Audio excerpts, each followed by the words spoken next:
a lot of your examples, so if there's nothing underneath the radical, like with the x, okay, these are going to be the easier types of problems that you see.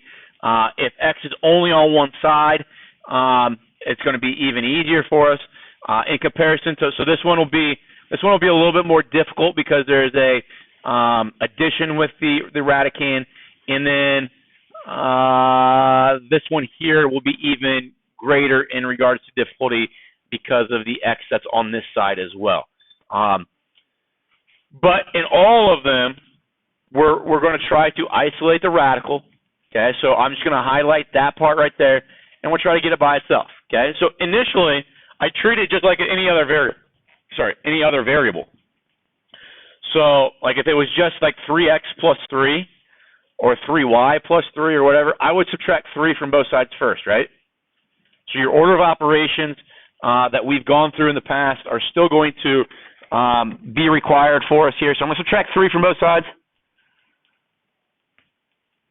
And now it gives me 3 radical x equals 12.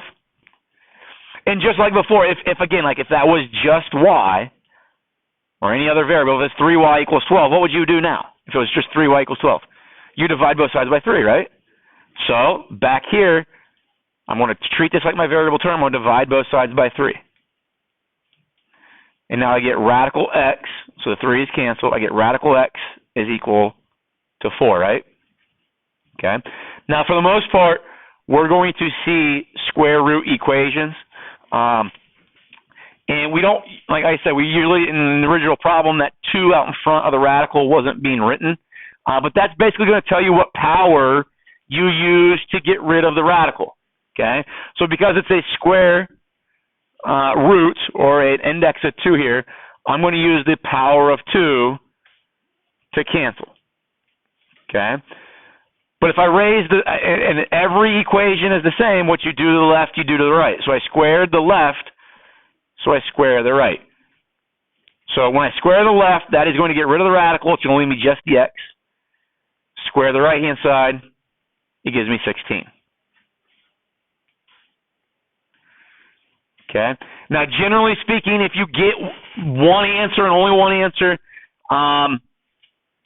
that is probably your answer. Now, I'm not saying that's always the case because there will be situations where even though I get an answer, it might not work. But in this way, so I always want to check, is I guess what I'm getting at here. I'm going to take this 16 and we'll plug it back into this left-hand side. So it's going to look like 3 radical 16 plus 3. Okay? And now you evaluate, you simplify. What's radical 16 the same as? 4. So I have 3 times 4 plus 3. Well, that's 12 plus 3. Does that give me 15? So I get the left-hand side to be what I'm looking for. What I would suggest, especially as I get more complex, I'm going to come back to Desmos, and this is going to just save you a lot of time. Is I'm going to type in that right-hand side. I'll go 3 square root x, and then plus 3. And then I'm just going to say, okay, next line, x equals 16, and see if it does give me that 15 for that top expression. Okay? Next one. Okay. The only thing different about this one is now that there's a plus 3 underneath the radical with the x. Okay. But like the other one, what we want to do is we want to make sure that we, no matter what this is, it's the radical symbol that we're trying to isolate. I don't care how many things are underneath it. There could be 1,000 things underneath it.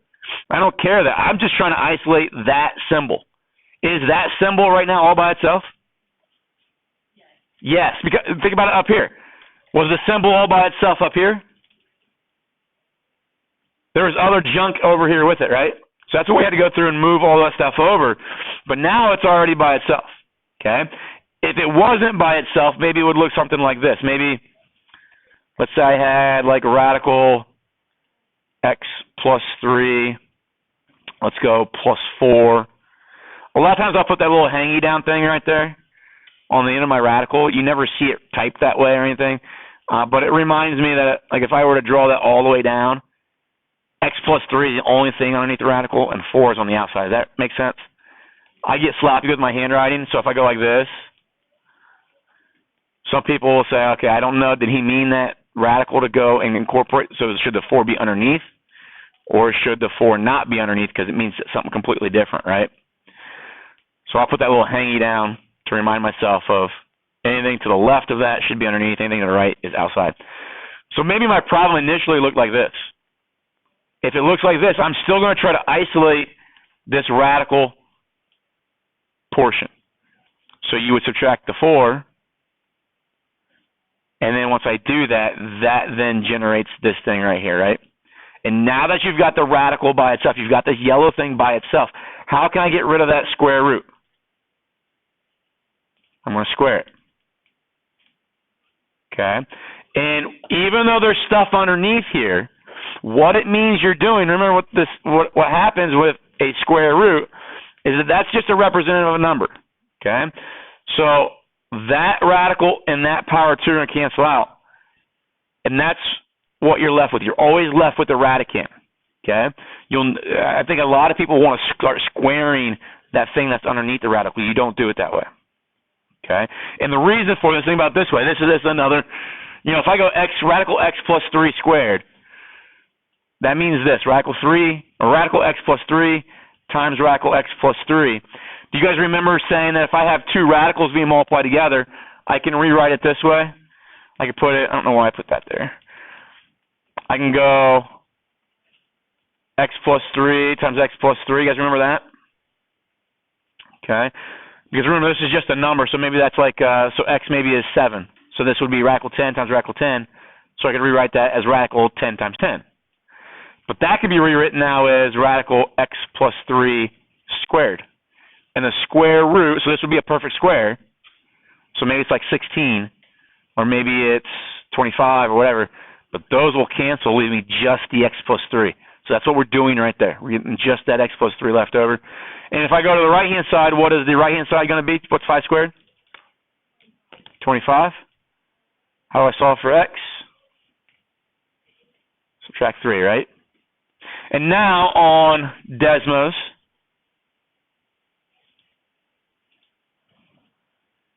okay, I'm going to go square root, and I'm just going to make sure that I type in x plus 3 all underneath the radical. Okay, and now as I change x to 22, does it end up giving me the 5 that we're looking for? So something we can do? Okay, easy. This is the same question, okay, but there's one step in front. So what should I do first? Okay, subtract that 3 from both sides.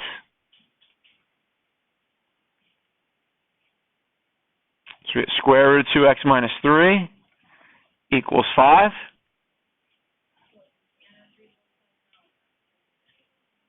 Because of this 3 being, so I always view this as kind of being like a cage or like a prison for the 2x. Like that can't, nothing inside that 2x minus 3 or inside that radical, you can't do anything with that until that radical disappears. Yeah, I can't add 3 here and add 3 there. Does that make sense? Because at this state right here, it's really not 3. It has to do with the square root of whatever that is. So if I added 3 here, it really is a different amount than what I should be adding. Does that make sense? So once you get the radical by itself, then you square it. They're going to cancel. Go over here and square it. Now I get 2x minus 3 equals 25. Do you see how that now got rid of that cage and allowed you now that 2x minus 3 is free, and you can now approach this like we have like in chapter 1 and 2 with add 3 here, get 2x equals 28, and then x will be 14. Does that make sense? Okay. So again, just double checking.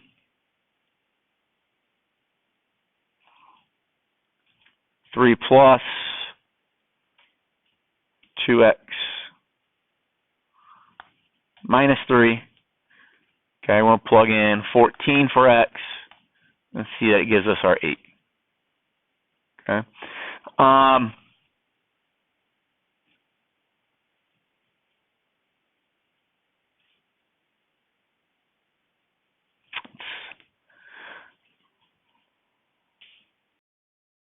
Thinking about what we've done in the past, if I asked the question, the square root of x plus 3 equals -9. Okay? My hope is that right off the bat we know that we can't do that, because the square root of something will never be, there's nothing in here I could put in there that when I take the square root I get a negative back. Okay? But if we forgot that, I want to go through the algebra to show that even though we get an answer algebraically, it doesn't make sense to us. If I look at this, we talked about in the past that if we don't know how to solve an equation, we could graph the left side and the right side and see where they cross. But these two things don't cross, right? So because they don't cross, we should have no solution. But let's go through the work algebraically. So rewrite this one as square root of x minus 3, x plus 3 equals -9. What would you do first if you're going to try to solve for this? Square both sides. You've already got the radical isolated, so we'll square both sides. And I get x plus 3 equals 81, right? Subtract 3, you get x to be 78. Does that make sense? Okay. And if we're not paying attention to the fact that we always got to check our answers here, we might circle that, or if it's a multiple choice test like yesterday, so if there's a question on the ACT like this and the answer is no solution, option A is probably 78, because you're going to go through the work algebraically, you're going to get 78, you're going to look at your answers, yeah, I got that, I must have done everything right, because it's one of the viable options. But what you would need to do is probably go look down to option D that then says no solution, because if I go square root of x plus 3, okay, we want -9 to be returned, right? Well, if I say x is 78, what gets returned? +9. Okay? So 78 does not make this original equation that we started with, it does not make that original equation true. So 78 is a non-answer, and because there's no answer, then there'd be no solution to the overall problem. That kind of makes sense? And that's something that, because of our work with radicals, is minimal in comparison to our work with other equations. Usually other equations, once we solve for x, we circle it, we're done. We know that's going to be the answer. Radicals have this added feature that you always have to check, but we just train ourselves because of the other types of equations not to check. So you just got to be on the lookout for that when you see a radical. This one here, what would you do first? This will be the last one we do. +5, right? I'm going to add 5 to both sides. Okay? I need, again, to get that radical by itself. Okay? So it's going to be radical x plus 7 equals now x plus 5.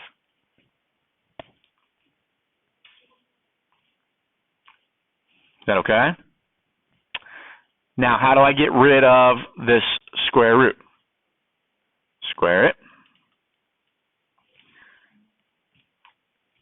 And that gives me x plus 7. Okay? Does anybody remember what x plus 5 squared really is?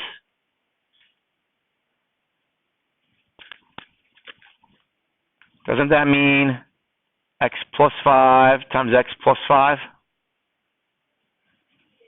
Okay, do you remember foiling that? Okay. What the number one incorrect answer I get or work that I get with this is that people say, oh, it's x squared plus 25. They square this and they square that. Okay? Which is part of the result, but that's only the F and the L for the FOIL. We need to do the outside times outside and inside times inside. So X times X gave us the X squared. Outside times outside gives me 5X. Inside times inside gives me another 5X. So add those together, I get 10X's. And then last times last will give me 25. Here's where this type of problem, and I told you this was going to be the most difficult, is when X is on both sides.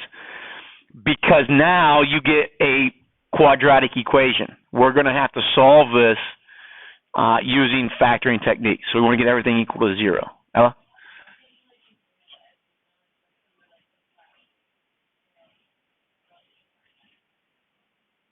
Subtract this X? Yes, yes. And that's what we're going to, we want to get this side to be 0. So I'm going to subtract that X from over here. And subtract that 7 from over here as well. Is that what you're saying? Okay. So that gave me 0 is equal to X squared plus 9X minus 18, right?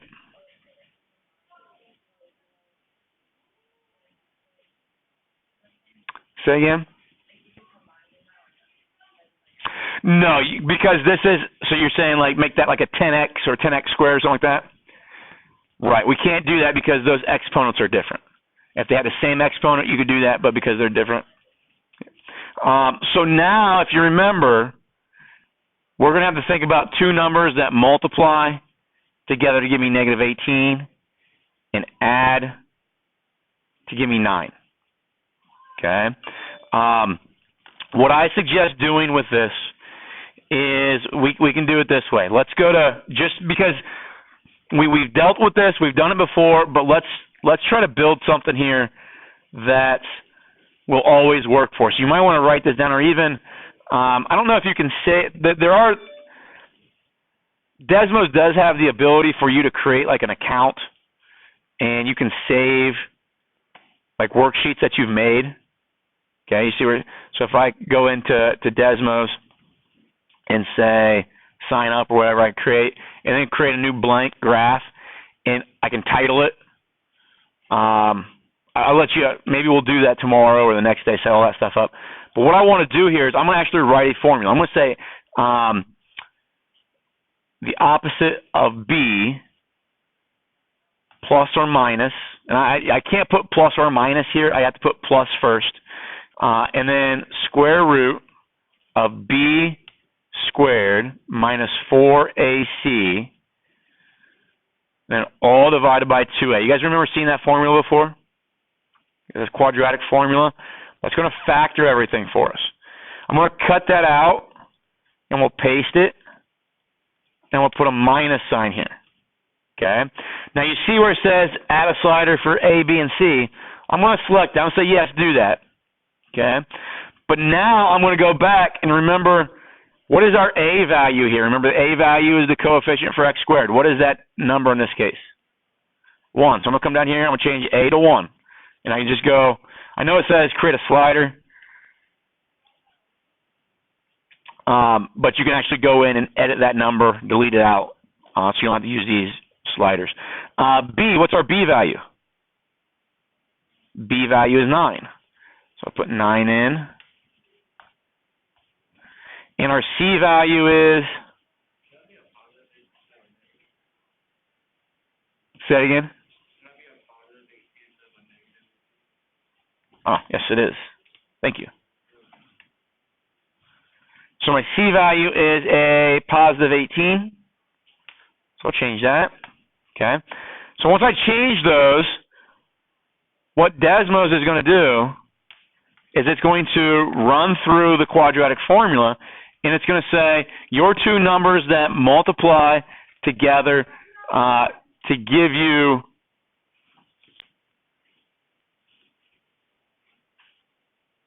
-18 or -3, -6, and add up to give you 9 are those, but that is, so that's correct. Because what we would do, so what this does is, that's my answer. So we would say X equals -6 and X equals -3. So then, working my way backwards, this would be X plus 6, and this would be X plus 3.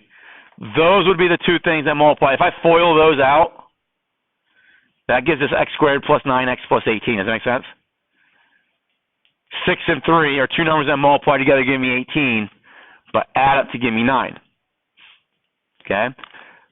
But as we work through, like I said, the problems that we come across, a lot of times these aren't going to factor real nice to these numbers here. They're going to be a lot of times decimals. Okay? But what I like to do then is, okay, let's call this number capital A. Let's call this number capital B. And now what I'm going to do is I'm going to type in this original problem with capital A as an X and see if I get that back. Okay? So I'm going to say capital A underneath the square root plus 7 minus 5. Does it give me back capital A? Did it give me back negative 3, right? So that tells me that the value of negative 3 is an answer. Let's put B in here. When I put B in there, does it give me back B? No. So what that tells me, and we can do it algebraically. If I put negative 6 in up here, if I go square root of negative 6 plus 7 minus 5, does that equal negative 6? Well, that's going to give me square root of 1 minus 5. Does that equal negative 6? Square root of 1 is 1, right? Oh. So you get 1 minus 5 equals negative 6. And we get negative 4 equals negative 6. And that's not true, right? So because that's not true, that's not an answer. We called that an extraneous solution the other day. Okay. Tomorrow, and this will be something we're going to use. We're going to use factoring for the rest of the year, on and off. So we'll build a maybe a little bit easier program. I think maybe if I might be able to build one and share the URL to it, so you guys don't have to sign up for those accounts or anything like that. Then if you want to just type in your A, B's, and C's, it'll factor it for you, and then we can move on from that math. The other day I opened up like 6.5. It's been a while.